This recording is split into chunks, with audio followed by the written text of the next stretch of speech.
So now it's going to work. Are we actually working now? Finally. Is this okay? It says I'm live. Okay. It finally says I'm live. Great. Okay. So now the question is, why the fuck wasn't it working on my Twitch stream? That would be really nice to know. Why was it not working?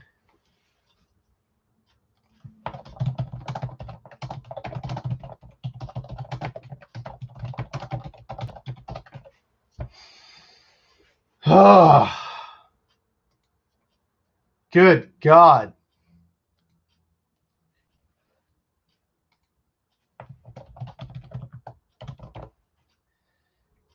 Jesus.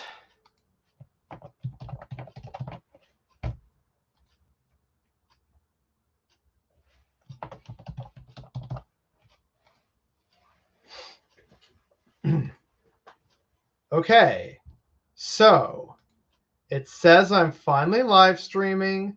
This is good. All right. Oh, I don't know if other people could see or hear parts of the stream, but I was having some trouble. Like, it said everything was merged for Twitch and YouTube, and yet it just was not working. And that was so frustrating. But we're here now. So yeah, I hope everything will be better. Okay. So this should all be working. I hope everything is working now. It's still okay. You can see YouTube, haven't checked Twitch. Yeah, not a lefty stream without technical issues. Oh my God, tell me about it. Yeah, like Twitch still says I'm offline when it shouldn't. So forgive me, while we're also doing the live YouTube, we're going to try this because I've tried two different things, one with Twitch Studio and one with what was it? Streamlabs OBS. So I'm hoping that this will be what works. So we're gonna find out. Oh, I just heard a beep thing. What is the beep thing? Does that mean it's finally working? Oh, I'm not at 10K subs. No, this is a 1,000 viewer live stream Q&A. Oh, did I put in one too many zeros? Oh God, of course. Get familiar with OBS. I've been trying. I literally tried for like the past week, and initially everything worked. I even had a friend of mine who also does streaming on the side. They said, yeah, everything looks great and it's working. But then all of a sudden, when I tried to go live at 11, it wasn't. So this is weird. But I think the chat thing was sorry, that diddling that I heard was probably Joey McGee, who said, I guess they added me, and that's why I can see the highlighted message. Okay, so like I'm learning. This is the first live stream. I knew it was going to be pretty scuffed. But while I have people here, I get to show people the mug. That's good coffee. So yeah, this was a little symbol that I had someone make for me, basically the Canadian communism symbol. So that's a lot of fun. And if it proves popular enough, I will happily make a limited run of this. Okay, now. Okay, so yeah. Hello, Renu Sharma. Thank you for making it here. Sorry everything's so scuffed. This is literally the first time. kind of like, my first video being absolutely terrible. I'd like to think slowly over time it gets better. So in future live streams, I hope I don't have these kinds of problems. Currently trying to see why it's not actually capturing. So I'm hoping that we can get everything working together, but it doesn't seem like everything is, at least not right now. So I'm hoping that this can work, but it seems my webcam is just being silly, and it doesn't like, it seems like the two applications don't like trying to access my webcam, even though it is a proper webcam. Because right now it's not showing up on Twitch. So like on Twitch, it's showing me, like when I'm trying to say ready to go live, it's showing the incognito window that I have, but even though I had a webcam set up, it's not actually showing. So I'm not sure why that's the case. So that is very strange. And so it says right now in Twitch Studio that I have gone live on Twitch. Okay. Okay, so it is showing live on Twitch, but no camera. And yet before, when I set this up, the camera was fine. This is, technology is supposed to make our lives easier. Okay, you know what? Here we go. Here's today's What's Bothering Me Today rant coming up right now. Hi, everyone. Here's what's bothering me today. I've spent literally the past week and a half trying to make sure that all the technical difficulties were going to be at a minimum when I started this live stream. And yet, even though it seemed to work out, and I have a friend who can corroborate my story, all of a sudden, people can only see my webcam on the YouTube live stream, and people can only see the screen share on my Twitch stream. Why? Technology should be easy. It even said, would you like to merge your Twitch account and your YouTube? Yes, so that it could just be the same overlay. And apparently that's not what's happening. And so here I am being frustrated live in front of several people. And here we are with technical difficulties, even though I spent hours of my life and free time trying to ensure that there were no technical difficulties. Technology was supposed to make things easier, and yet it seems everything only gets more complicated. And it's so frustrating. I just want to share a little corner camera and share what's on my stream, and we can react to things.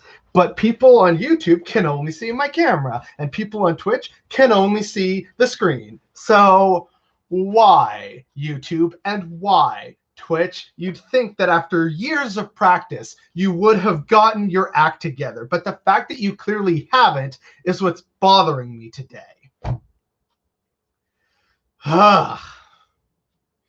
So there we go.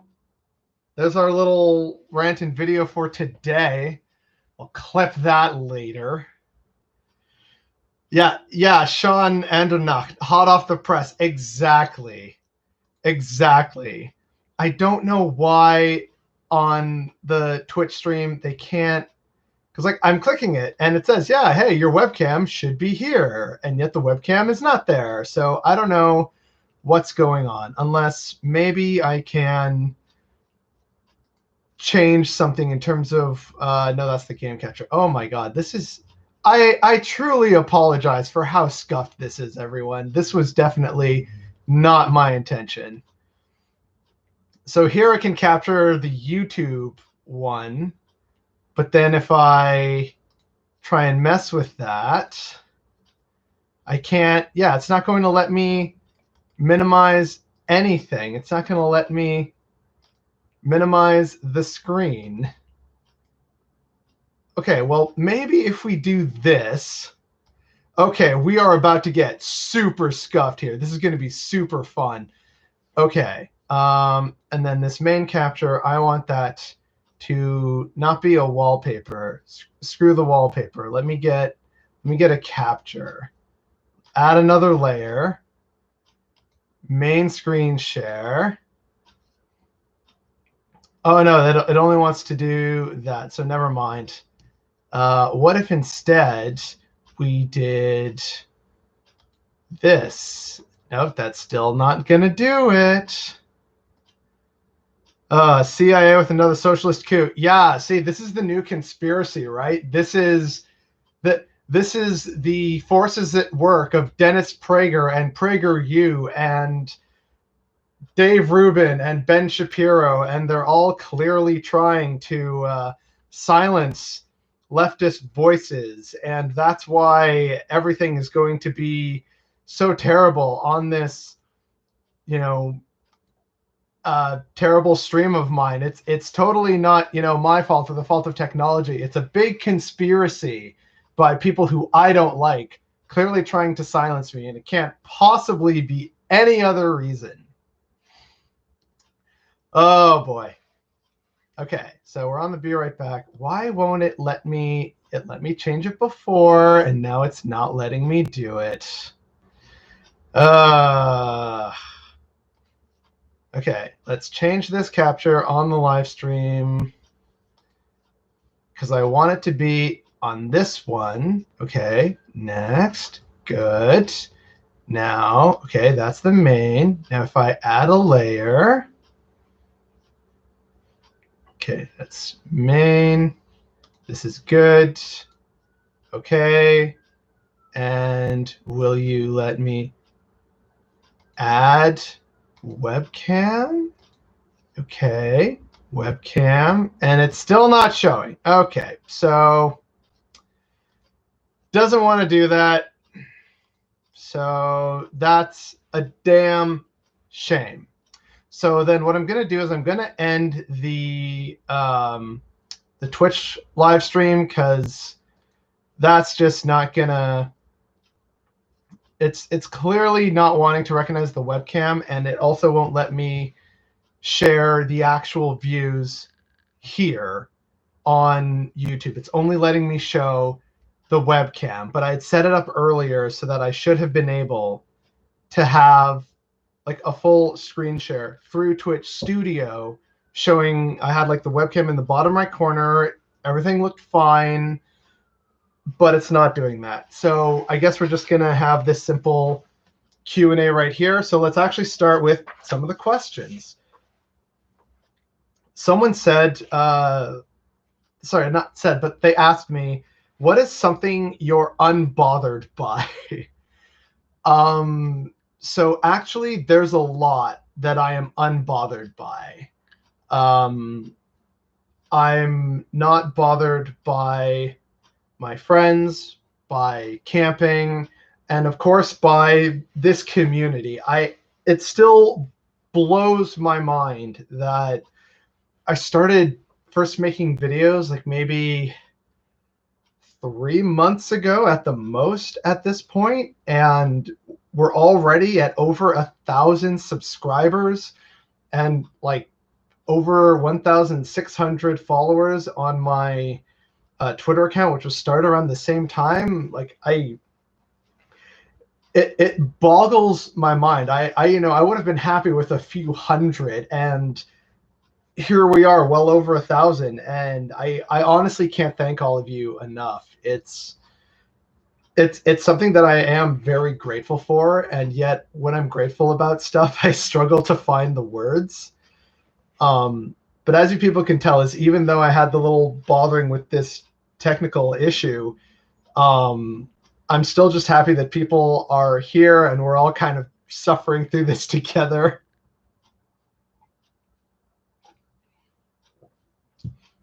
A lot of great lefty content lately, a lot of good shout outs and collaboration between creators. Yeah, although I think a lot of that has to do with the fact that there's this notion that right now the right-wing media empire is winning, just because the algorithm seems to favor them. You know, there are several YouTubers way better than me who have talked about the alt-right pipeline and how easy it is for people to start watching, you know, PewDiePie videos, and then they get lost down this rabbit hole of people saying, look, I believe in free speech. Why don't you support free speech? It doesn't mean we always have to agree to it. And you think initially, oh yeah, that makes a lot of logical sense on the surface.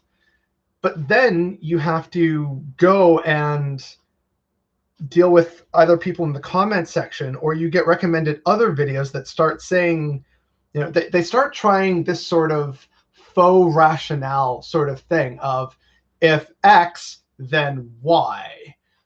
And they'll also do this really terrible thing where they will talk about having some kind of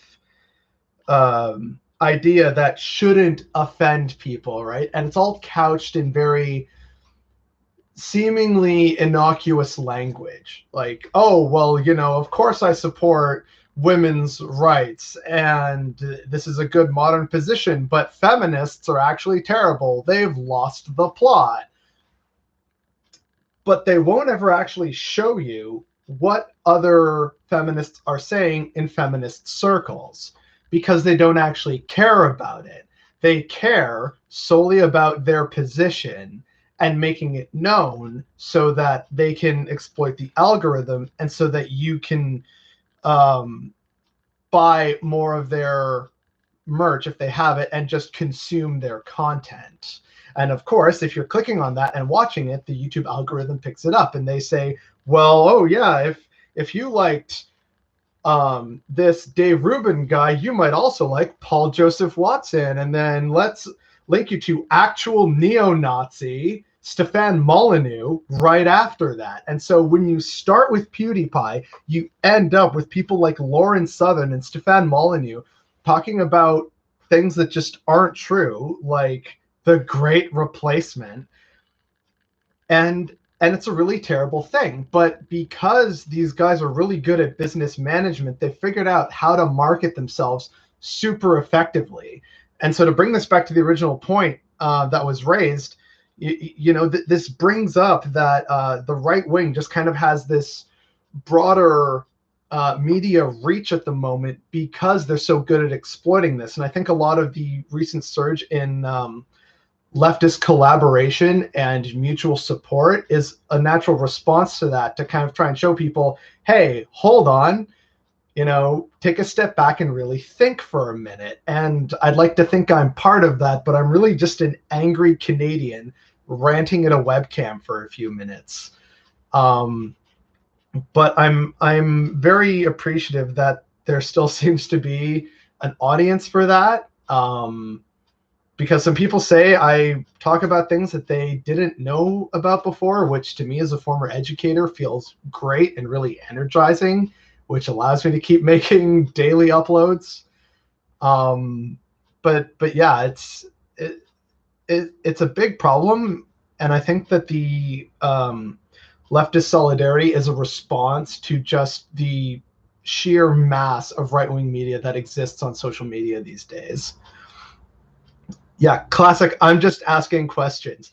Yeah. Gotta love when people ask questions because, well, you know, do people need to eat? Is water a human right? Should LGBT people be allowed to live? Like, it's like I also hate that notion of, oh, we don't disagree over politics. Like, you know, we can be civilized adults. For me, politics is stuff like funding, allocation of funds to different things. Hey, do we need this new road in X city or X neighborhood? We should either have more suburban expansion or less suburban expansion. How do we help the little guy? Do we need more hospitals? Should we just refurbish it and remodel it and expand it instead? Should we build a whole new one? That to me is politics. It's about policies and what's happening within the communities that people are living in. Politics is not a question of human fucking rights. So when people say, oh, look, it's just politics. If you are threatening people I know and love because of their skin color, their ethnic background, their religion, their sexual orientation, that is not politics to me. That is a human rights issue to me. There's a very clear separation. And it's also when they say, oh, look, it's just an opinion. You can like salty things or you can like savory things. That's your personal preference and opinion. Someone can have the opinion that they don't like The Godfather, and that's fine. That's valid. But if you're saying, listen, I don't think science exists, that's just an opinion, you're objectively fucking wrong. It's absolutely wild to me. Penny Rooter, preach, preacher. So another question on here is from someone named Anna. How do you keep your mental health in check and not get too depressed? And this is a really great question. I think the main thing for me is that this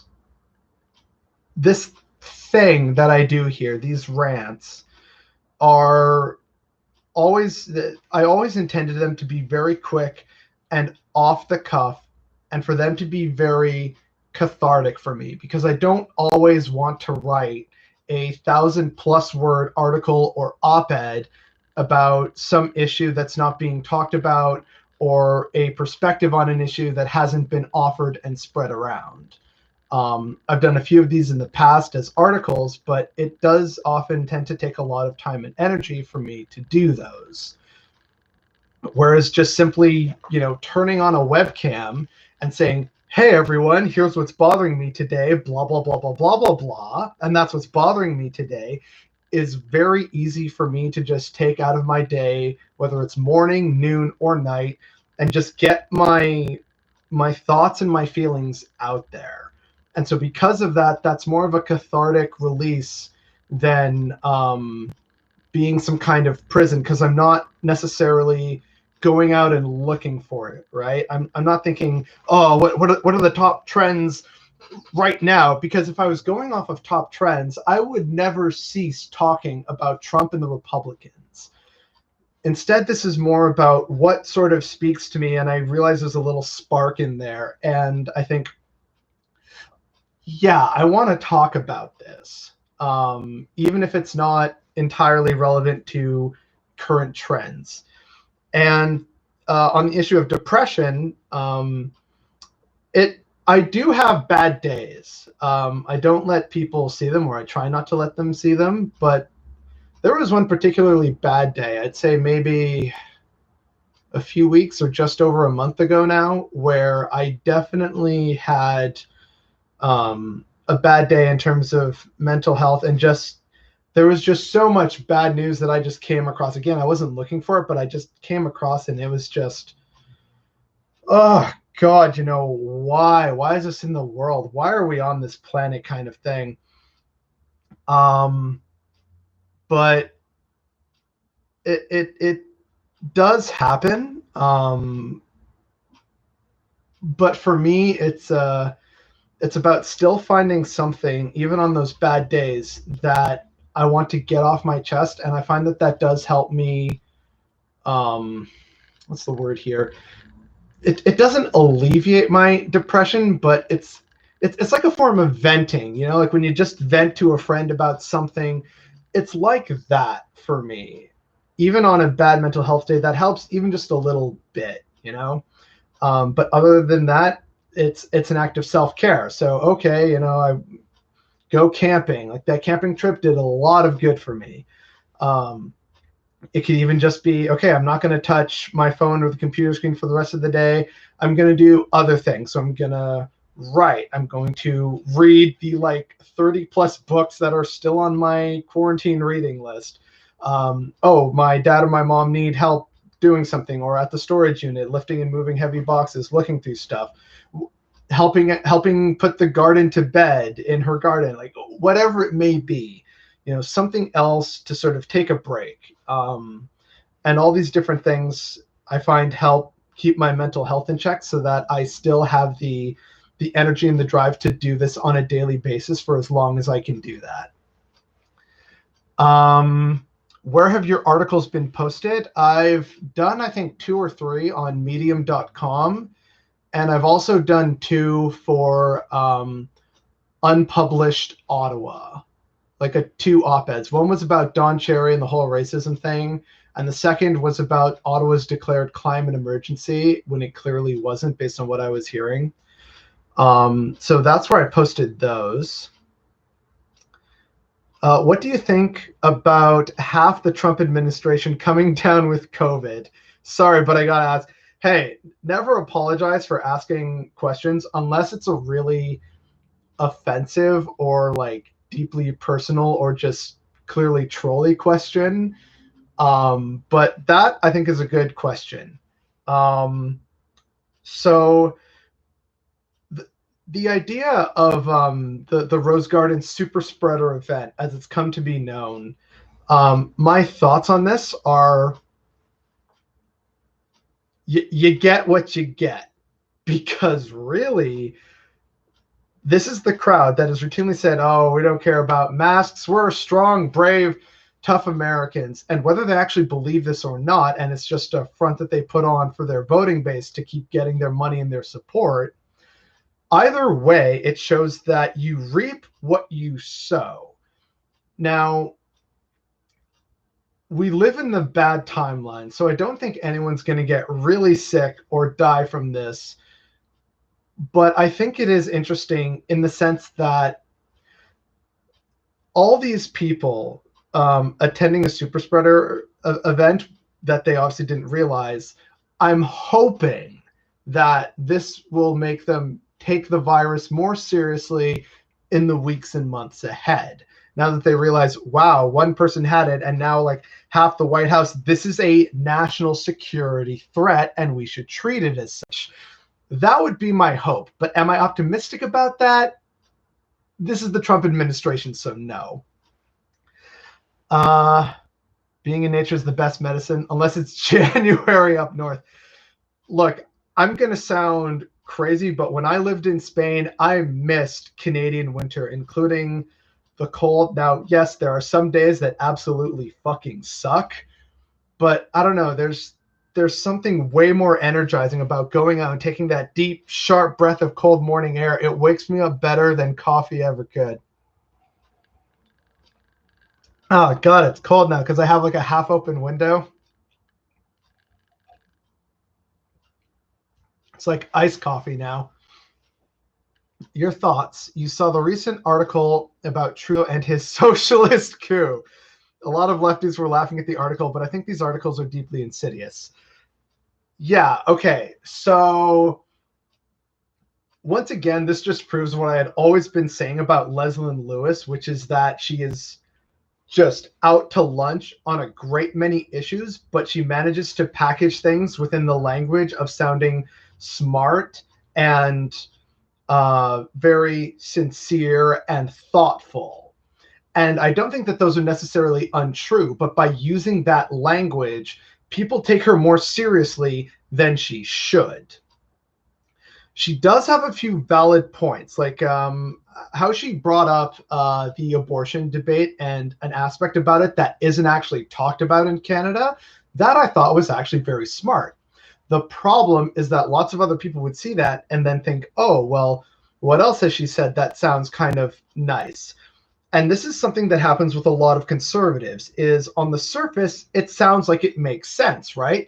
Help the little guy, stop treating hard workers so harshly.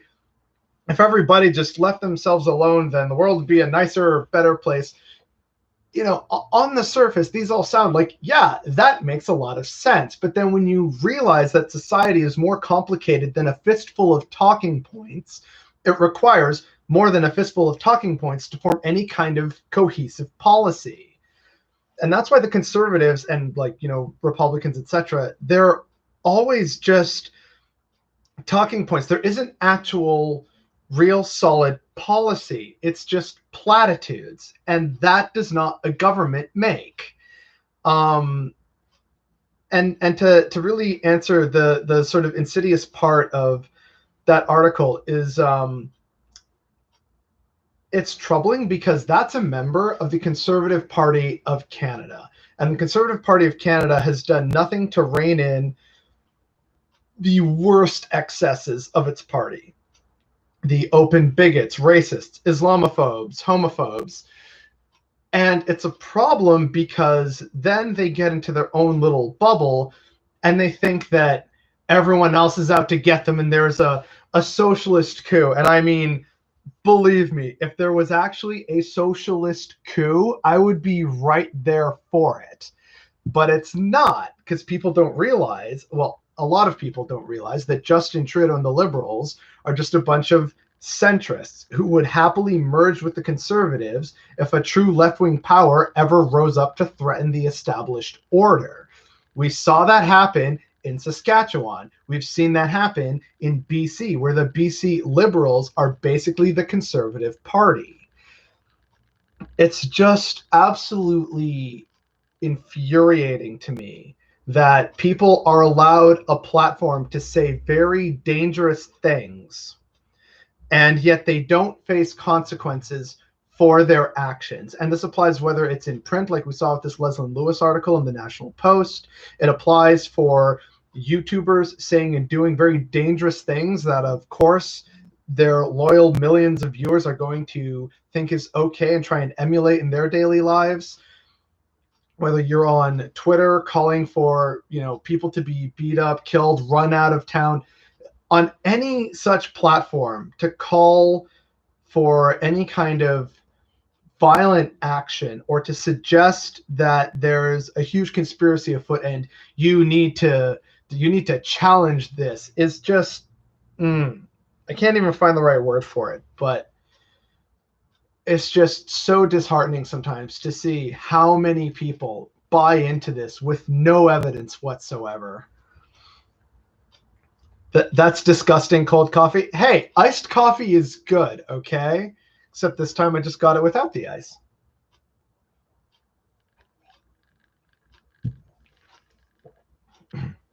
Fistful of Talking Points, next on Fox, done in overhyped announcer voice. Oh, God.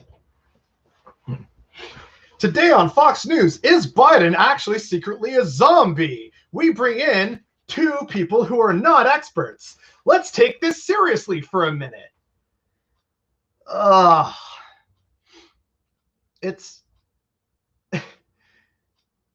It's really infuriating that something like Fox News is taken seriously when they themselves have argued in court that Tucker Carlson should not be taken seriously. And yet millions of people tune into Tucker Carlson and say, yeah, I like the cut of this guy's jib. He makes a lot of sense, when it's deliberately misrepresenting stories. And yeah, it's silly. Articles like that really make me question free speech. The article played that line where they don't call for violence, but used very, very dangerous charged language. Yeah, exactly. It's like just before crossing the line into stochastic terrorism. And I'm one of those people who never says, it can't happen here in Canada. But here's a little bit of history, and I'm going to make a proper video about this. Arguably the most famous fascist in Canadian history was Adrien Arcand, who was a Quebecois journalist and the founder of basically Canada's fascist party in the 1920s and 1930s.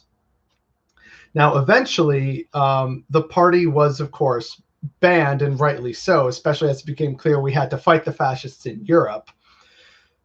But what's interesting is that by being a journalist, this man knew how to represent, or rather misrepresent, information. And so he became very, very popular with certain elements of Canadian society, whether they were Quebecois or not.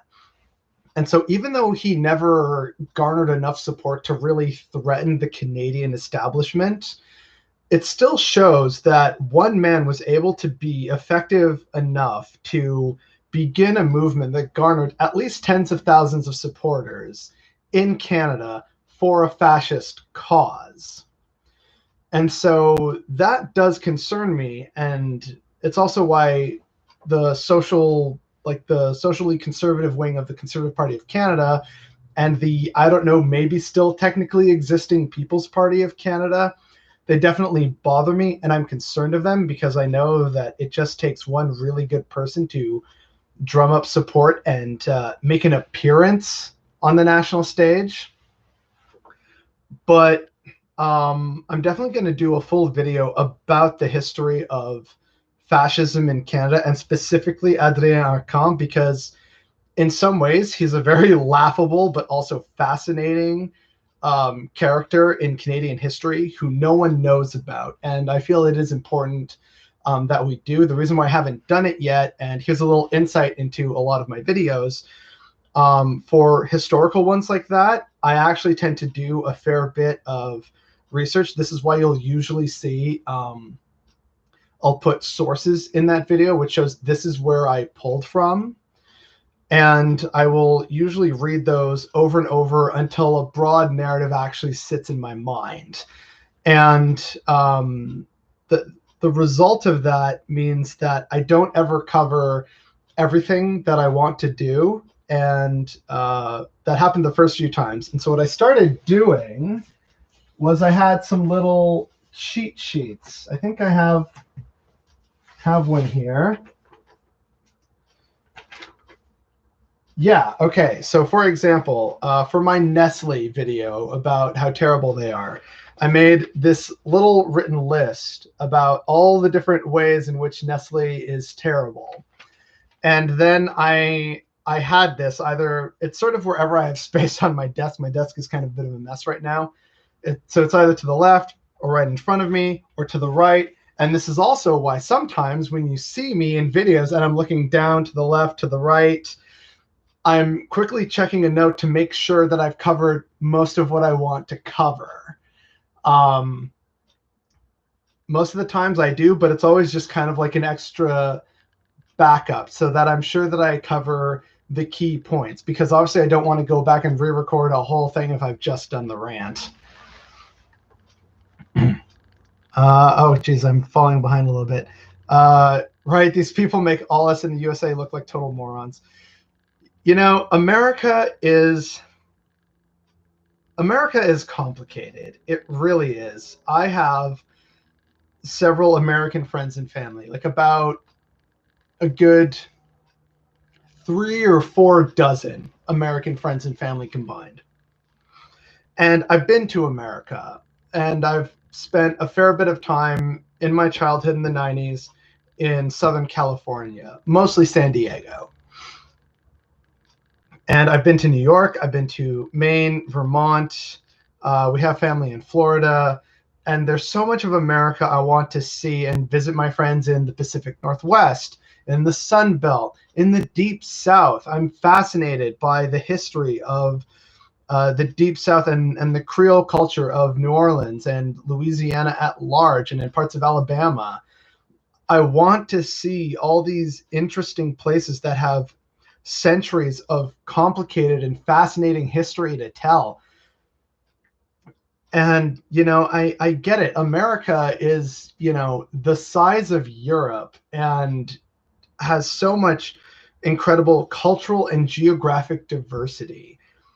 And so I know that a lot of my left-wing friends and followers in America and my family are feeling very dejected right now, given the state of things. And they have every right to be. But, you know, I'd like to think that most people can realize that not all Americans are dumb morons, because pretty much everyone in the world knows a handful of Americans, either from travel, from online forums, from studying in America, or Americans came over to teach or to study abroad. Everyone in the world knows an American. And most people are good. It's just how we express ourselves and try to be good where we run into problems. You know, the road to hell is paved with good intentions, right? Love history segments, learning more about Aboriginal history, Canadian history. Never even heard of Adrian until today. Yeah, so like this is another thing that bothers me is that there. I already made a video about this. Please go watch it if you haven't seen it already. I think it's called "I'm Bothered by the Narrative of Canadian History," and I take issue with this broad narrative that we have in Canada, which is that there's basically some just key footnotes of founding and settlement before Confederation, and then we have, oh yeah, the American Revolutionary War, and then the United Empire Loyalists came up. And then a few decades later, we had the War of 1812, and then nothing happened. And then 1867, Canada, that's where history begins. And it's all peaceful and cooperative and all about partnership and rainbows and beavers and moose that won't kill you. And it's not the actual history. Canada, and if you look in terms of from the earliest settling until now, the amount of wars and conflicts we have gotten into with each other and with the natives, we've had like only maybe 100 or so years of peace within a 400-year history. 3/4 of our existence, like from where we can trace our origins as a nation, has been in some kind of conflict. But no one talks about that. No one talks about the fact that Halifax, as a city, its founding and settlement sparked a goddamn war with the Acadians and the Abenaki. No one talks about the fact that Quebec has been sieged and attacked like a dozen times in history. No one talks about the fact that, like, most of the slaves in Canada were indigenous and came from slave raids when we were originally New France in, like, the Michigan territory. It's absolutely wild to me. And we also don't talk about how abysmally we've treated not only the French and the natives, but various other groups. For example, the Ottawa Valley was largely settled early on by Scottish and Irish settlers. That's why everything here is named like Pembroke, Perth, all these different, you know, Scottish or Irish areas. And this is why lots of people have last names like McDonald, McGee, O'Malley. It's also why the largest Highland Games celebration in North America is in Glengarry County in Eastern Ontario. And so, you know, there's this history of these people who came here, and they did not get along with each other, especially the Irish. The Irish were basically like, if you want to think of early Canadian settler history in terms of the white social order, at the very top you had the English, then you had the Scottish, then you had the French Canadians because they had been here a while, and then you had the Irish who were newer. And this actually led to conflict. One such conflict was called the Shiners' War. I'll make a separate video about that, but just to give some people an idea, that was a problem. And also, eventually, as things got further settled and new towns and settlements were established throughout the valley, there were other immigrants here from the Balkans. Like initially, the Ottawa Valley had a significant Croatian immigration boom back in the 1800s at some point. And they all started to work in the timber trade. The Irish and the Scottish and the French Canadians didn't like this, and they basically, you know, harassed the Croatians to the point that they were only ever migrant workers. They came here, they made their money, and then they went back to Eastern Europe, which is just so infuriating. And it's a part of our history we don't talk about. And we think, yeah, Canada, it's just all been peaceful. Well, let's see. How did the white people get here? We kind of forced the natives off the land, either through a combination of land treaties, disease, or outright warfare. And then when other white people show up who are not proper white from the British Isles, it's, oh no, you can't be here, take your Slavic language and go on, get. Like, yeah, no, we're so welcoming here. Like, it's a farce. And the narrative needs to die. Y'all are too polite to talk about your atrocities. That's changing. I'd like to think I'm helping with that, but who knows? 2 days ago, I was shocked knowing that one of my coworkers is an actual undecided voter, just like seeing Bigfoot in person. Oh, you poor bastard. Oh, how do you look at the situation and think, I don't know who to vote for? Like, I get it that neither option is appealing. If I was American, I would absolutely vote for Biden, and I would hate and grumble and complain all the way through waiting in line for the voting booth. I would complain as I, put in my ballot, and then I would complain on the way out, and I would complain on Twitter. But it's so clearly the better option. Like, I know it's still not good. Like, even if Biden wins, the situation doesn't really improve by a whole lot. But the situation does improve. It gives you breathing room. Trump does not allow for breathing room, as we've seen. And yes, with the COVID thing, pun fully fucking intended. Let's see, another question here. Something to discuss. For those who have close friends or family that find differing political values have created irreconcilable conflict. What happened to similar friends or family during other fascist regimes?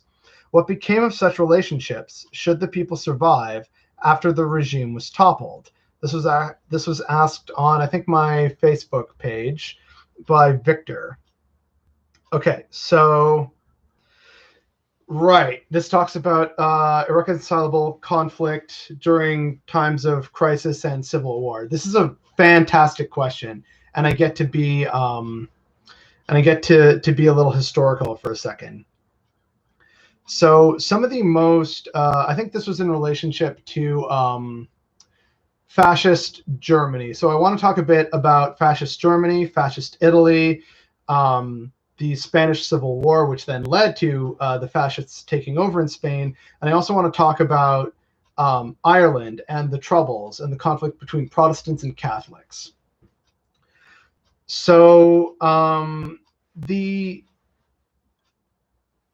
problem with a civil war is that it does pit people who were once countrymen against each other, either because they no longer feel they can be countrymen or something else comes up. To use some other examples, there's the current civil war in the Central African Republic between Muslims and Christians.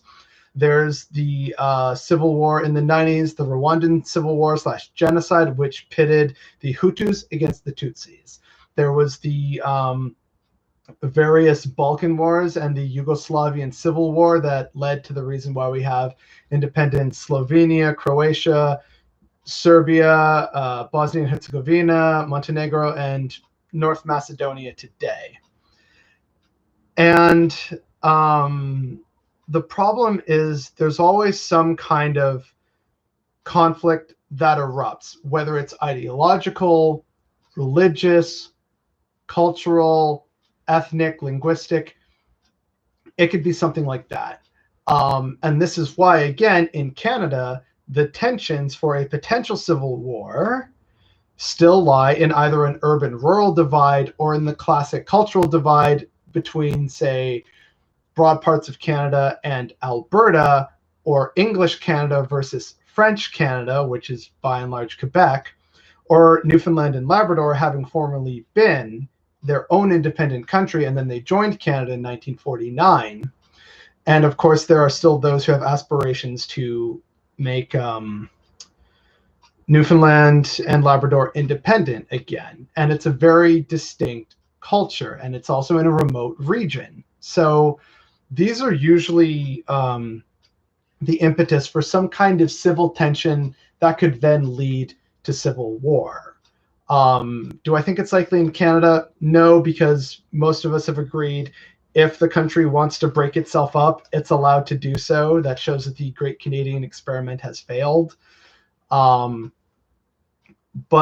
the idea of Victor's question here about close friends and family and differing political values, I have heard in America a lot of people who have broken off relations with family members because they support Trump. And I can't blame them, because if you support Trump and his policies and what he's doing and what he's saying, that says a lot about your views on misogyny, the desperate, the poor, you know, racialized people, Muslims. It says a lot, and so I get it.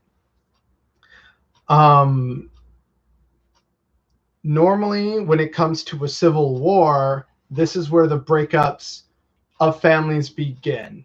Everyone in the various different places that I've mentioned, you know, Nazi Germany, fascist Spain, fascist Italy, the troubles in Ireland, every one of these conflicts has numerous stories of people pitting family against family, you know, brother fighting brother, or yeah, my two uncles were on opposite sides. And we've heard this even in World War II. I remember hearing a story about two veterans. I think they were from New York. One, you know, fought for the U.S. Army. The other fought for fascist Italy. So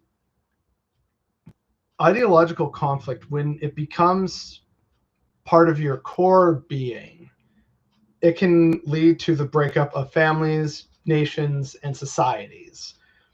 And so if the people survive, and like those families survive, usually there's never any kind of reconciliation, and there's a split, and then a new family history is born, and someone will say something like, oh yeah, no, I lost all my family in the war or in the troubles, even though they may have one or two relatives still living, but because they supported someone who they could not support, they're effectively dead to them.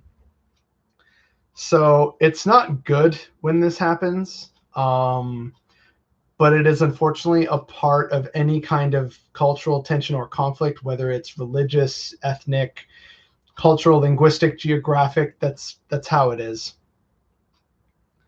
As a Syrian, I don't talk to my brother because he supports the Syrian regime. Yeah, exactly, right? Like this is unfortunately what happens in all kinds of conflict. I'm very grateful that in my family, on both sides of the family, including the more conservative side of my dad's family, they're not, you know, so crazy and terrible. They sort of support conservative ideas like low taxation, help small business, stop getting involved in my personal life. You know, we need less regulation, not more, like stuff like that. But then they'll still say, oh, I can't vote conservative. They're just too crazy. I'm like, okay, we're safe. People suck in general. We're parasites. I don't think you people suck. Come on, we're all having a good time here, right? But I understand the sentiment, Penny. I really do. It is disheartening to see so much, which is why it's important to keep the good people in mind, to be with good people, and to always help and support them, because obviously they're going to have bad days too, and they're going to feel a certain amount of pressure or expectation. So we just need to try and remember to be good to each other and to support each other in whatever ways we can, no matter how limited or how fleeting. So it's just something to keep in mind. I guess this brings us to another question, which is, again, from Victor on the Facebook page. What art or songs were written before and during World War II to influence hearts and minds and to calm the soul, especially in Germany? And then the second question after that, what art or songs are being written today? So at this point in time, like in the 20s and 30s, you basically have jazz and big band, and of course like traditional music wherever these places were. And there's this idea that there might have been songs to fight against fascism, and perhaps there was. I'm not aware of any kind of specific examples, unfortunately. The only example related to this topic that I can recall is that the Portuguese traditional lyrical style known as fado, I think. That was actually co-opted by their fascist regime, and so it's got kind of a mixed reception and history now, because it's, oh look, it is traditional, but also it was used by the fascists. So the fascists in Nazi Germany definitely made appropriate music. So they're not talking about jazz and freedom and stuff, and it was all meant to support the proud state and terrible things like that. So it was a form of propaganda, but I'm sure there were musicians performing in undercover bars or speakeasies that would just give off little hints, right? Because you always need to be subtle in a situation wherein you are a party being oppressed.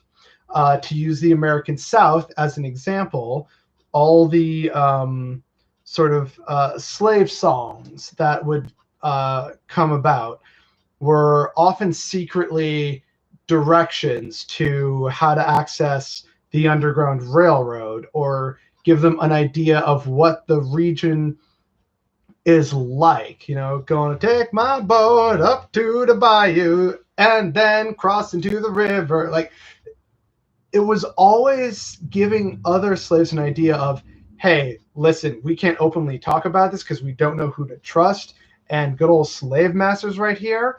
But if you kind of listen to the words of the song, you know, let freedom ring, you know, in the city of the North, follow the North Star. Like, it's a map. It's giving you tools and ideas for how to survive. And this is how a lot of radio stations as well used certain signals to tell people and their agents and operatives what was happening.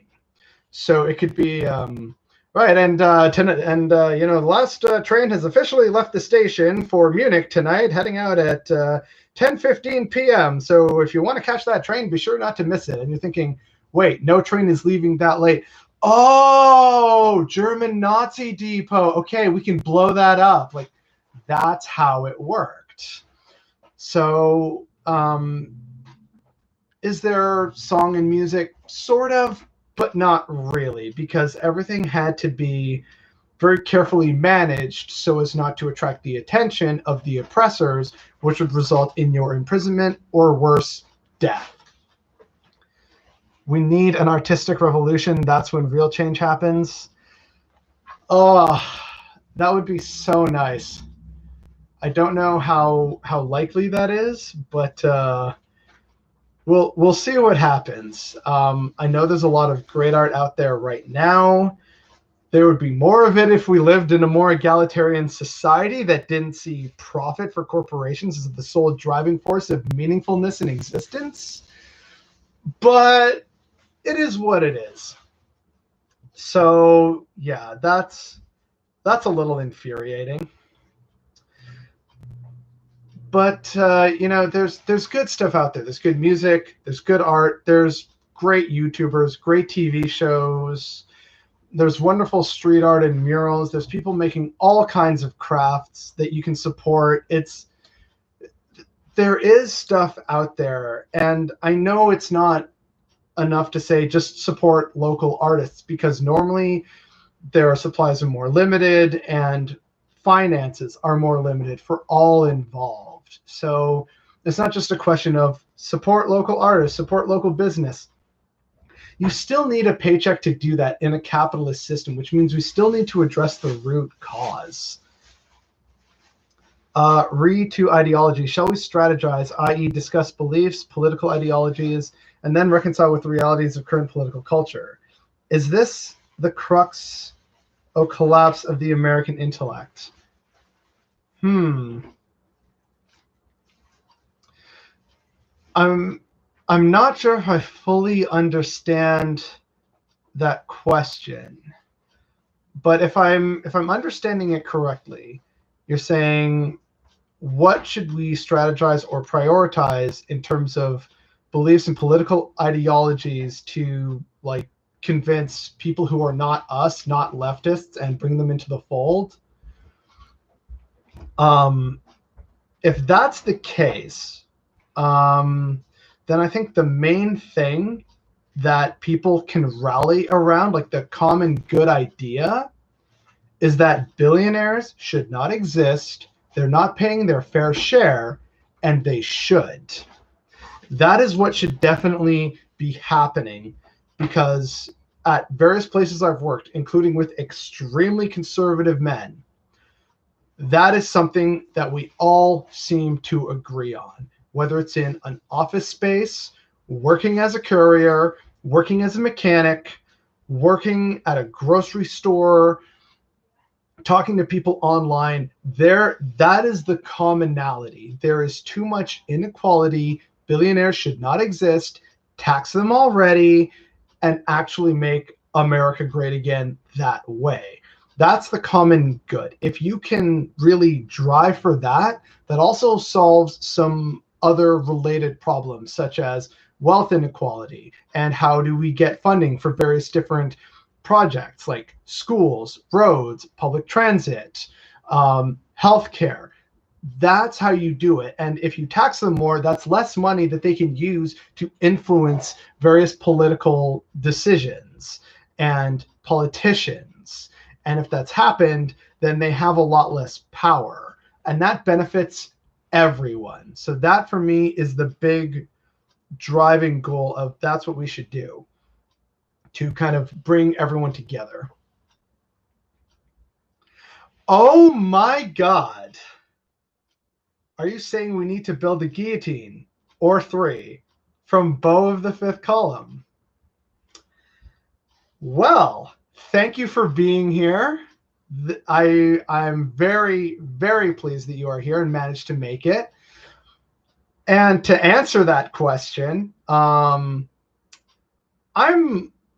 less of a fan of guillotines, and I'm more a fan of the traditional Canadian method of strip them naked, send them out into the dark woods of northern Canada, and if they find their way back, having survived the cold minus 40-degree night, then they're allowed to re-enter society humbled and aware of what we will do. And if they don't survive and pull themselves up by their supposed bootstraps, that's on them. And they are food for the coyotes and the wolverines and the bears and the wolves and the foxes and all the lovely woodland critters. But I actually do want to talk about this a bit, about people using guillotines. Like, someone put up a guillotine in front of Jeff Bezos's house. On the one hand, I like that idea, but the problem, as I've seen already with some of the reactions, is that people think, oh, well, what's to stop them from doing that to me and, in my suburban mansion, hence the Ken and the Karen in like that suburb of Missouri or whatever, with the just atrocious trigger discipline. Oh my God. So that is kind of like, on the one hand, I do like when people cart around guillotines, but at the same time, I know that it doesn't send the right message to a lot of people who become scared by that, when we should just be saying, hey, yeah, like, billionaires should not exist. If you just have signs showing the basic information, that would help more of your common suburban liberal than it does to just put a guillotine out there, even though I still love me a good guillotine every now and then. Yeah, and of course now everyone's like, oh my God, hey, it's in the hands of the coyotes. I like it. Yeah, there's a lot of coyotes here, more so than wolves. So I'm perfectly happy if they become our natural resource management tool. Another question here is basically like, it was a question just about my thoughts on right-wing YouTubers and commentators at large. And initially, I wanted to, during this live stream, but as some of you who were here at the beginning, as you've seen, there were some technical problems. And while the stream, which had worked and had shown my camera, when I had tested this out in private on Twitch, it was only showing the window capture and it wasn't showing the webcam, and the webcam was only showing here on YouTube, and YouTube wasn't showing the actual like screen that I wanted to share, because I was hoping to actually provide a live reaction to people like Ben Shapiro, Tim Pool, Dave Rubin, Jordan Peterson, etc. So I can't do that now because of this. But my thoughts on them, just from what I've seen from other YouTubers and YouTuber videos reacting to them, they actually don't seem very smart, but they're convincing because of the tone of their voice. And as I mentioned earlier, they couch everything in language that seems like it's common sense, right? You know, everything would be better if taxes were lower and you had more money in your pocket. Wouldn't it be better if you had an extra, $200 a month that you didn't have to pay in taxes? Yeah, that sounds great on the surface, but an extra $200 a month doesn't cover insurance premiums, and that's $200 a month less that goes to funding infrastructure, whether it's, I don't know, the power grid, electricity, mobile reception, healthcare. Like, taxes serve a purpose, and everyone needs to pay their part, including the corporations who use the infrastructure that the public pays for to allow the corporations to succeed. This is the social contract, and billionaires are in clear violation of it. In fact, yeah, there's a few here. Pretty wild thought to conceptualize that if billionaires didn't exist, we probably would have had different presidents here in the US for the past 40 years. Yeah, definitely. And it's a problem. I mean, but to give you some hope, the Gilded Age was arguably the worst excess of it. And after the Gilded Age, you had notorious President Teddy Roosevelt, who actually came in and busted up like all the big banks and the big trusts and things like that. So it is possible. We can claw victory back. And Bernie was very close to doing that, and we've seen the establishment just really want to piss us off these days. But it is possible. It's been done before. I forget the poet who said it, but someone said, it seems like capitalism can't be overcome, that nothing will change. People felt the same way about the divine right of kings, and that ultimately changed. I still have hope that we can all do this together at some point. Will it be in the next few years or the next 40? I don't know, but I do have hope. Billionaires should have to actually work for a living for a bit. That would change a few things. Oh, I would love if billionaires had to live off of the paycheck of the lowest worker, not that works for them, but the lowest worker whose work and labor they exploit. I would love to see a billionaire have to live in the conditions that a Thai shrimp peeler has to face. I would love for billionaires who talk about being self-made and hard workers to work in an African or Bangladeshi textile factory. If hard work made like millionaires, the global South would be the richest place imaginable. I have seen what people do in India, and it is incredibly breathtaking talent and just artisanry. And they do it day in and day out for hours, like 10 to 12 hours a day. And they've been doing this to the point that they are old men with immaculate mustaches. And it's so impressive. And then when you go to buy it, it is so immensely affordable.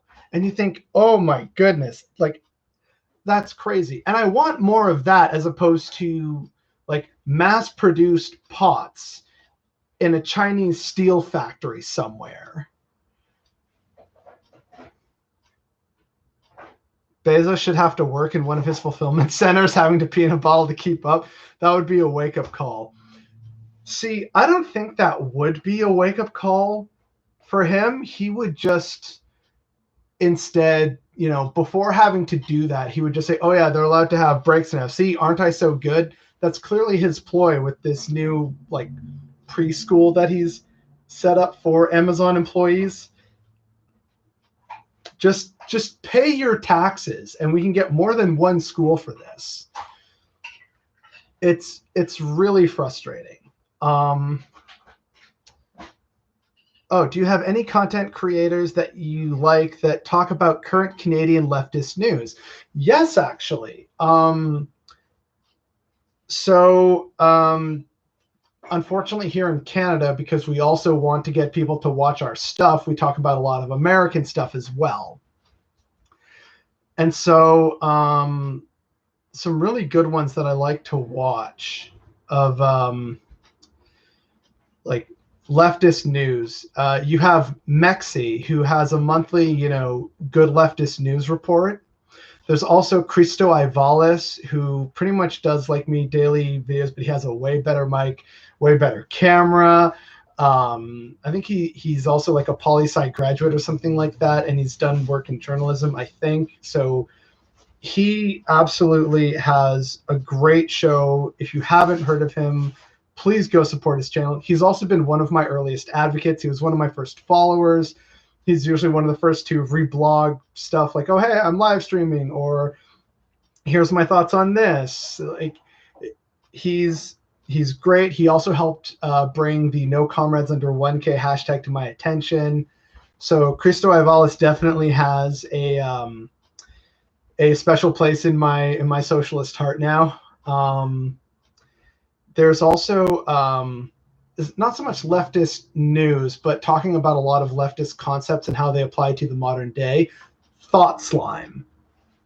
Thought Slime is really great for providing in-depth analysis and commentary on right-wing people, concepts, and problems currently facing society. They're a very great content creator. And another good source for Canadian leftist news, there's the subreddit r/Canada Left. And then there's also the Surfs TV. The Surfs is run by two guys. I'm blanking on their names, even though I know them. And like I had said their names, I think in a video like a month ago or something. But anyway, they are a duo who put out the Surfs. You can find them on YouTube. And it's very much a kind of, the Surfs will stream a lot. He's often streamed with other leftists, like Thought Slime, for instance. And what's his name? He runs the Rational National, which is another good source for leftist content. But in any case, you have the Rational National and the Surfs, which are also great, you know, regular uploads, commentary. You can find their videos. It's really good content. I'd like to think David Dole, that's it. Thank you, Jean-Luc. Yeah, David Dole and the Rational National. So these are sort of my core, you know, handful of Canadian leftists who I follow and keep track of to see what they're talking about and stuff that they're bringing up or bringing to my attention. It's all pretty good content, but of course you're going to find a lot of American-related content as well, just because it's North America. America has 10 times our population. There's just natural spillover. Also, I realized I didn't kind of fully answer the question earlier about my thoughts on watching different right-wing people. I did mention that they just kind of couch their language in, oh yeah, it seems logical, but it really isn't if you scratch below the surface. So once I get live streaming more properly set up and find out whatever the issue was that's preventing my Twitch stream from showing my webcam, once I figure that out, then I'm hoping that future live streams will be able to have my reaction to some of these videos, because as another Canadian YouTuber, Sarah Zed, I think, she pointed out how Ben Shapiro is actually terrible at debates and would not do very well in an actually moderated debate. So there's other YouTubers out there that provide great commentary on that. I would like to do that at some point in the future, but I have to clearly figure out what went wrong today. Chatty, sorry, man. I'm really enjoying this, but I have to sleep. I was working last night and working tonight. Hey, man, thank you so much for being here. Rest well, and I hope your workday goes well. Thank you so much for tuning in. I really appreciate it. So have a good night. Sleep well, comrade. Oh, that is ice cold now, but refreshing. Cold coffee is not bad coffee. I think I missed a few here as well. I like that idea. Maybe as a prerequisite to running for president, you have to live for a year in a minimum wage job in an urban area for a year. Oh, yeah, that'd be great. Remember that picture of Hillary Clinton walking into a working class person's home and basically being horrified, like, people live like this? Yeah. In fact, people live in even worse conditions that you and your neoliberal order perpetuate and ignore. And that's what's bothering me every day that I see it in my friend's place or online or hear about from overseas. When we have all this money and wealth to go around and the technical know-how, no one on earth should be going hungry. No one on earth should be working more than 7 or 8 hours a day to make ends meet. No one on earth should be living in a shanty town. No one on earth should have no access to clean water. We have the technology and the know-how, and yet we don't do it for silly, selfish, and ideological reasons. It's so infuriating to me. Could you post links in description after chat ends? I'm going to forget half of these. Yeah, you know what? Here, let's do that right now. And apparently I've been streaming for 1 hour and 16 minutes, which is about 16 minutes more than I intended, but things are just kind of crazy today. So let's quickly try and find some good old links for everyone here. So let's just find Mexi. All right. So right here, there's Mexi's channel. And then I said the other was Cristo Ivalis. Shout out to my boy Cristo.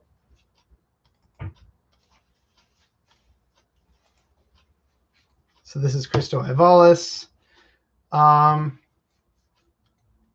Oh, another good one. I just kind of figured lots of people knew him because his channel is way bigger than mine. But also Step Back History. I've been following him for years. His real name is Tristan. He's a good guy. Seems to be an ANCOM, judging from the flag he has in his background, which I respect. Yep, I remember the Rational National. We're getting to him.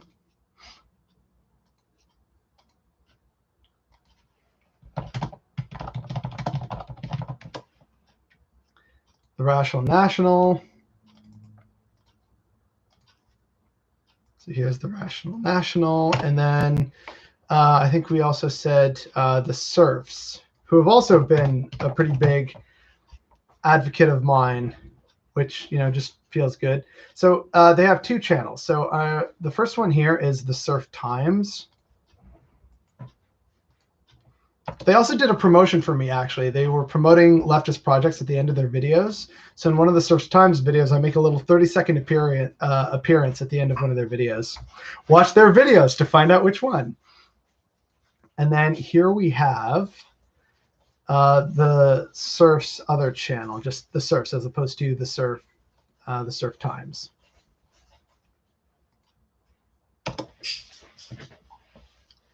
All right, so there we go. I hope those are some good links for now. Yeah, well, David Dole runs the Rational National, so the Rational National link is there. So that's where you're going to find him. Also, find him on Twitter. I think he has 2. He has the Rational National on Twitter, and he also has his own personal account, like at David Dole, I think. Okay, thanks. You're welcome. And Penny says, what do you think of the Young Turks for American News? Oh, yeah. Okay, so like, I'm always conflicted about the Young Turks because, like, it's better than a lot of things, but it suffers from what I like to call the Vosh problem, which is where they're also so self-absorbed in their own identity and talking points that it kind of comes across as kind of just a mix of we're so smart, and thank you supporters for also being smart like us. Like there's something, and I can't quite put my finger on it, but there's something just bubbling under the surface of that and how it's presented that just doesn't sit right with me. It's not that it isn't genuine, but it's like there is still a kind of undercurrent narrative or something that they've gone over beforehand to try and bring in more people and more money. And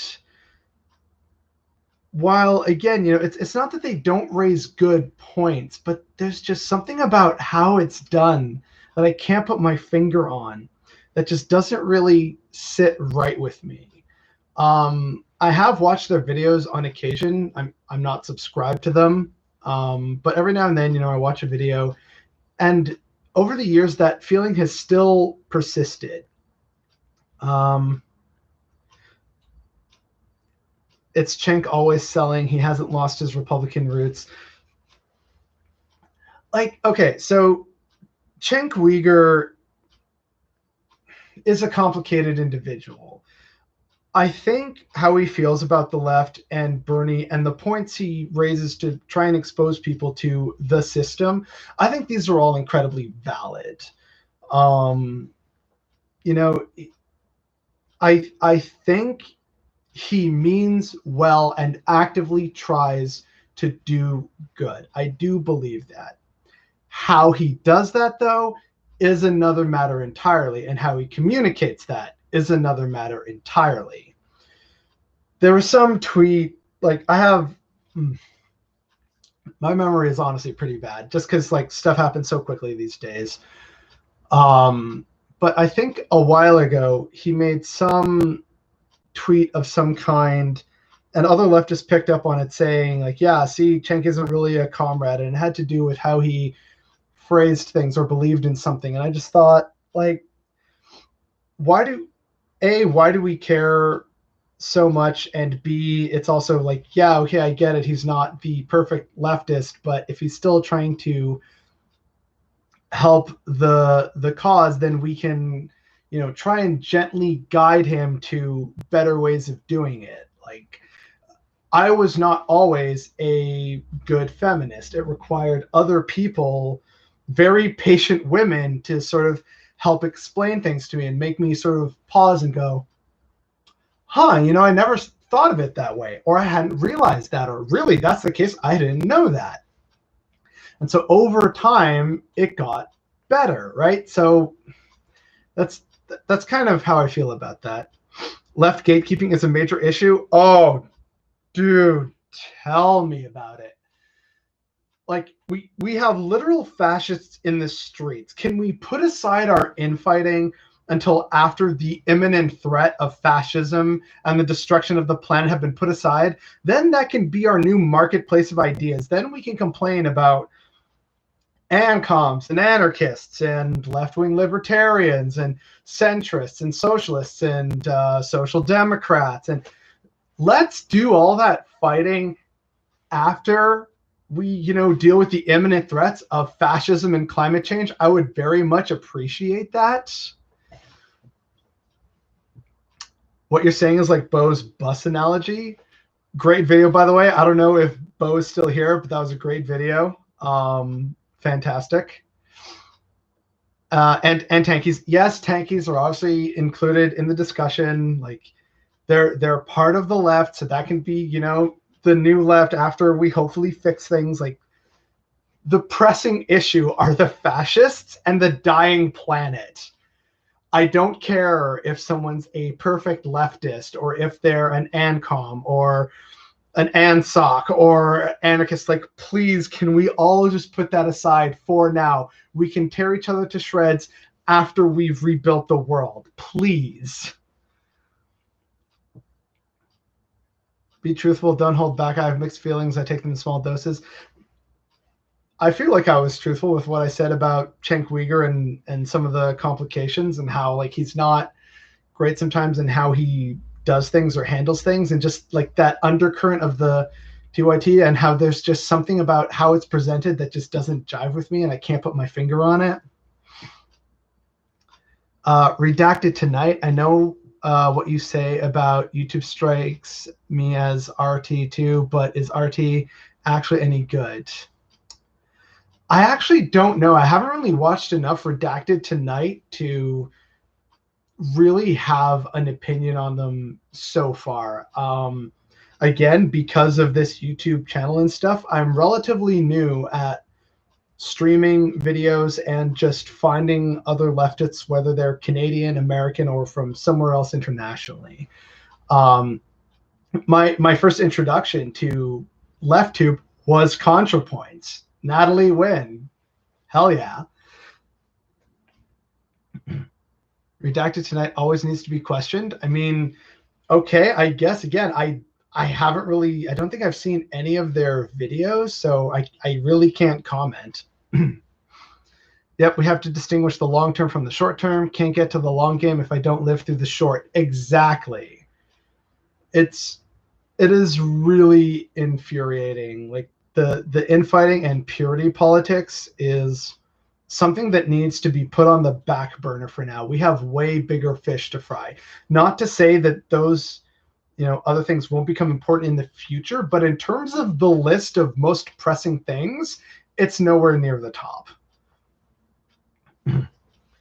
Oh, not RT Redacted tonight. Oh, Russia Today. Okay.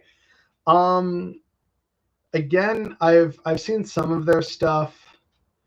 I'm not really a fan, not just because it's like, oh, it's Russia and potential propaganda, which some of it is. Always look at who owns the news media and what they don't talk about to see what they can't criticize and sniff around there for the actual news. But again, and this is sort of the problem, right? A broken clock is right twice a day. Every now and then, Russia Today raises a good and valid point. But does that mean all their points that they bring up should be trusted? No, absolutely not. And who's that Russia Today host? He's got like long hair and like a beard, and he just comes across as so smarmy. Like Lee Camp. Okay. Lee Camp. I guess that's his name. But yeah, that just doesn't appeal to me at all. It's just not appealing. Every now and then I'll see something if it comes my way, and then half the time I turn it off halfway through because it's just not my thing. The infighting is a waste of energy. Agreed. I like Lee Camp and Robert Wolf and Chris Hedges. I feel like I know those names, but I can't put a face to them. Lee Camp. Okay. And talk about the Shonietta. Wrong stream, my guy. The Selectives Lorecast is in like 1 hour. Tune in then. And for those who don't know, I actually have another podcast coming up shortly after this one. It is the Selectives Lorecast. You can find it on Twitch. Rotten Deadite streams it every time we start recording a new one. And then you can find all the recordings on YouTube under the channel Memospore.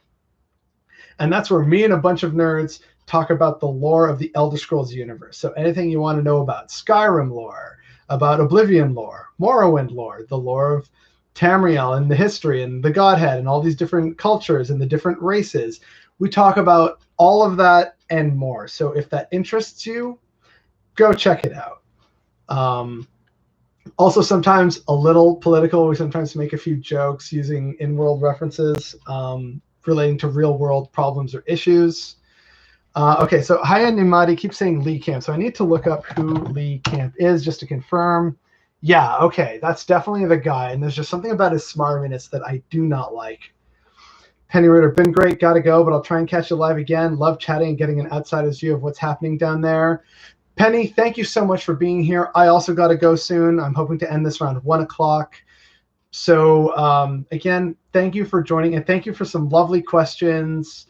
I super appreciate you being here, and I hope to see you again next time. Take care and have a good rest of your weekend. Big fan of Tess, also a leftist. Happy I found your page. Thank you. I guess we're similar in that regard. I'm also a big fan of Tess. I eventually became invited to the Selected Lorecast, which felt absolutely wild. To sort of detract for a bit from what I do. And hang on, last little sip of cold coffee. I first started watching this lorecast like years ago, and then I got really into the Elder Scrolls lore, and I became a big fan of this group called the Red Guards, and I became kind of an expert in the community. And then when they did the Red Guard cast, they said, oh, we got to get this Felix guy in. And so they brought me in, and I did it. I'm surrounded by all these viewers like, oh my God, I can't believe I'm here. And now I'm kind of just part of the main cast, which feels so weird, but I absolutely appreciate the opportunity I've been given, and I hope it continues for however long we keep doing this. Karen Sheets, what's the story on the Native Americans restricting hunting and fishing on their lands in Canada? Are they still being attacked? Great question. And yes, they are. Well, okay. So there's a couple Native stories happening right now that are still somewhat in the stream of news consciousness. One is the Mi'kmaq doing a limited lobster hunt in Nova Scotia. The other is, I think it's also either Nova Scotia or New Brunswick or something like that. They've closed off some of their land to hunters who are not Indigenous. And their reason for this was that they were becoming concerned by the moose population, and by being still very traditional hunters, they rely on a lot of moose meat and deer meat to feed their families in the colder months. And of course, the white people got pissed about this because, oh, come on, you can't say that. Let us hunt. And, you know, it's because they also want to hunt not just on this land, but they also take issue with the fact that natives can hunt out of season, whereas here in Canada, we have to hunt in season. In fact, I think I have my hunting card here. Nope, I'll have to find it later. It might be in the other file cabinet, but I don't want to distract too much. But basically, I have my hunting license for Ontario, and it says currently it's just small game. And if I wanted to hunt deer, I would need to pay for that license, and I could only hunt them in season, and I could only be issued a certain number of tags. And then for certain animals like moose and I think bear and wolves and stuff like that, you can enter into a lottery to get more tags or a different permit. And that is what a lot of people like to do and support. And honestly, I like hunting for food. Like the idea for me personally of going out and killing a wolf or a bear for their pelt and just to say like, oh yeah, look at it, wow, that doesn't appeal to me. But like hunting duck, deer, elk, caribou, moose, I'm like, yeah, like there's this idea of providing not just for my family, but also for a community that needs it. Like I like that idea. So for me, I have always enjoyed hunting. Same with fishing. You know, I've gone fishing with my dad a few times. I do like that in terms of the actual use of it, not just for collecting a pelt, but for actually providing food on the table. And I know that this is why a lot of other hunters like hunting as well. It's, you know, it's the provider thing. And so these guys out east are mad because other people get to do something that they don't get to do, right? It's that it goes back to that talking point of, well, if he can say and do this, why can't I? They get to hate on conservatives, but if I say LGBT people are going to hell, I get canceled. Like, it's the same false double standard. It's just that, but applied to hunting and fishing. which, as I brought up in yesterday's video about hunting and fishing rights and just treaty rights in general, there's a reason why those are there. So I feel like I do a much better explanation in that. And also I want more people to watch that video because not a lot of people did, because the big news was Trump getting COVID. So if people want to go and support that, super appreciated. And that also provides more history and detail and explanation of that system and how it works. But yeah, they are still being attacked, and not just for hunting and fishing, for land rights, treaty rights, the Wet'suwet'en protests, Atawapiskat protests, rail blockades on, I think, I don't know if it's Kanawake or if it's a different one like near Tyendinaga, but you know, some rail blockades are still sort of happening every so often. Pipeweed, thanks for what you do. Thank you for being here, and thank you for the compliment. It's always good to hear nice words from people, because it does, every little bit does help. It does make me want to keep doing this. It does make me feel appreciated, and that I'm reaching people, and that people actually appreciate my content, which I do struggle with self-doubt a lot of the time. And so when I get that sort of, even if it's just a little bit of positive reinforcement, I always love that, because it reassures me that I am doing something that at least someone out there is enjoying. And that makes me feel good about that thing. It doesn't make me feel good about myself, but it makes me feel good about that thing that is happening. That, you know, someone saw my video, a rant, they learned something. I live for that. So thank you for your kind words, because I'm just going to add it to the pile of good compliments that keep me going and doing this for as long as it may last. Coco, take care. If Coco, if you're leaving, bye. Thank you for being here. Much appreciated. I hope next time the stream is less scuffed, and I hope you'll also be a part of it. Enjoy the rest of your weekend. 10th Man, enjoy your channel. Well thought out vids. Nice job on the live stream. Look forward to the next one. Yeah, I hope it's going to be less scuffed, and the webcam issue won't happen. So I definitely need to do a lot more troubleshooting to figure that out. Hopefully once we do, then it's full steam ahead and we'll do a lot more live streams. But with that in mind, it's now 1 o'clock. It literally just turned 1 o'clock on my computer. So I think I'm going to call it here. Sorry we couldn't react to some videos, but hopefully next time, and I hope I will see all of you on the live stream again. And I'm just so glad that all of you managed to make it here. Even if there were only 2 of you today, I still would have loved it just as much. It says I got 16 watching right now, and I've gotten 22 likes. Again, thank you everyone so much for your support. It truly means the world to me. I'm glad everyone enjoyed this, despite the very scuffed start and how I had to cancel some of what I wanted to do. And people still came here and asked some wonderful questions, and we talked about some great things. I really can't thank everyone enough. I hope you have a great rest of the weekend. Stay strong in these crazy dark times. And I look forward to doing this again. I hope to see all of you, and hopefully more people when we do this again. Thank you so much. I can't say I'm bothered by anything today except the little rant I did in the start of the stream. So I'm honestly just over the moon right now. Thank you all so much. Have a great day, a great rest of your weekend. Tell people in your life that you love them, you care them, you appreciate them, and I'll catch all of you next time. Thanks again, and goodbye. Until next time.